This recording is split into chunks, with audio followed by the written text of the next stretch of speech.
Give me my keys, please. October 2016. The night started with a woman in Nutbush flagging down Memphis police to help her get her car keys back from her boyfriend, Jeremiah Hall, the man in the yellow. Look, if you could just get her keys so we can go, we'll stop bothering you. She just want to go home. All we need you to do is just get her the keys. At this point, body camera video shows officers have been trying to get Hall to hand over the keys for several minutes, but he refuses. Once you get her the keys, we go, she go. I appreciate you start staying behind me, sir. Hall is talking to Officer Richard Granderson, who you see walk away and call for backup. I'm on the DV and it's going to get a little rowdy in a couple of minutes. The video is clear. Hall does not comply with Granderson's directions to hand over the keys, but he does not threaten officers either. However, Granderson told MPD's Internal Affairs he felt Hall was belligerent and threatened to inflict bodily harm against him and his partner. When backup arrived, he advised Hall that he was under arrest. You don't hear Granderson announce the arrest. Instead, he suddenly grabs Hall from behind. His partner's body camera also captured what happened. Backup then gets out of the car to see the struggle that ensued. A stun gun is then used. Officers say it had no effect.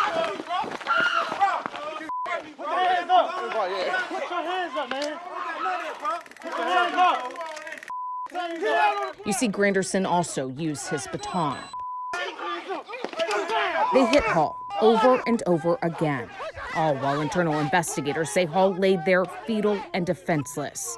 A witness who was recording the incident is told to leave, a move also questioned by Internal Affairs, since officers are prohibited from interfering with the citizen filming police. Granderson says the witness refused to leave. He began to resist and strike him, which is why he took him to the ground. Video from later that night shows the witness's injuries. Internal Affairs called Granderson's actions clearly excessive and unwarranted. Y'all be ashamed of yourself, bro. Y'all be ashamed of yourself. Once in handcuffs, Hall continues to call officers names. While Internal Affairs says Hall was not respectful to officers, he was not threatening or abusive leading up to the arrest. Granderson admitted he should have handled the situation a little different. We tried to get in touch with Hall and the witness, but had no luck. Internal Affairs couldn't find them either. Both officers who used their batons were disciplined for excessive force and personal conduct, adding to Granderson's lengthy file. Since 2001, he's been questioned for using excessive or unnecessary force 6 times. He's also received 8 other complaints for personal conduct. 5 were sustained, including an incident from 2015 when he gave his cousin a ride in the squad car to his ex-girlfriend's place. He used the lights to illuminate the house and the loudspeaker to get her to come to the door.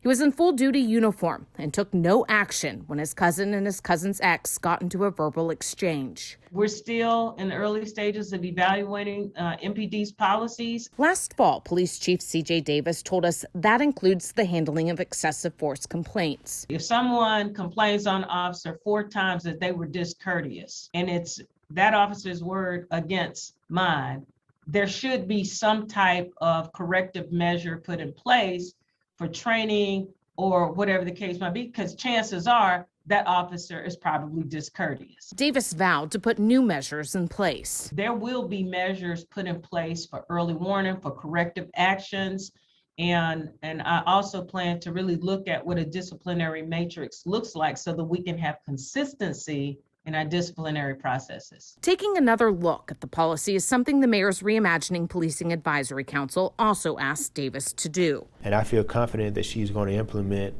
most of what we recommended to her. After the 2016 incident, Internal Affairs noted Granderson's disciplinary record to be quite lengthy. One lieutenant asked, "At this point, we have to consider if it's in the best interest of the city of Memphis to continue his employment." But ultimately, they decided there's a chance to rehabilitate him.